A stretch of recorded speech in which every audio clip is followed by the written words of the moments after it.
Já všechny zdravím a dnes vám chci ukázat PS Vita Trigger Grip, který jsem koupil od jednoho českého dodavatele, který to přivezl z Ameriky a důkladně se na něj trochu podíváme.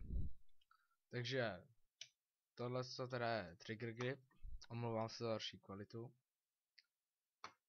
a je docela z plastu, no, ale z takového toho pěkného. Vevnitř hlavně docela kvalitní. Vzadu vidíme, že tu máme triggery, dva, které vlastně rozšiřují tady ty dva dozadu. Drží se to opravdu moc dobře. Hodně to zlepšuje hraní. Vida se do toho takhle lehce zastrčí a vlastně úplně takhle skvěle se drží.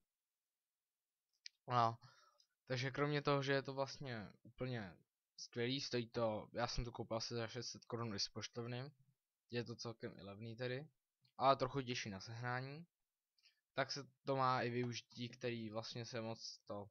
Tak za prvý Vita je tak, jestli si můžete všimnout, trochu nakloněná vlastně, je trošku nakloněná, když to, takže se na ní dá lépe psát na klávesnici, ale tak přece jenom ta Vita má ještě docela malou tu obrazovku, by se dalo říct, takže se na ní nepíše úplně tak skvěle jako třeba na tabletu a tak.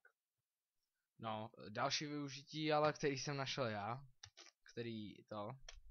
který není uvedeno jakože oficiálně. Když vezmete trigger grip a obrátíte ho a postavíte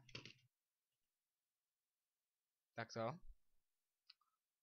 na ty triggery a vy tu dáte takhle do toho, že to vlastně takhle nezaklapnete, ale že to jen takhle toho položíte, tak Vita opravdu takhle stojí a drží opravdu, by se dalo říct, pevně docela. Ne, ono to možná nevypadá, ale drží to docela pevně, nespadne to větrem nebo prostě, že já byste do toho lehce drchli takhle a vidíte, do toho lehce drkám a nespadá to. A takhle se na to skvěle dá dívat na nějaký filmy a používat to docela i takhle. No, takže to je PS Vita Trigger Grip. Je to vlastně tady ten gamepad a všem to určitě doporučuju. Tak děkuji za slednutí videa a naschle.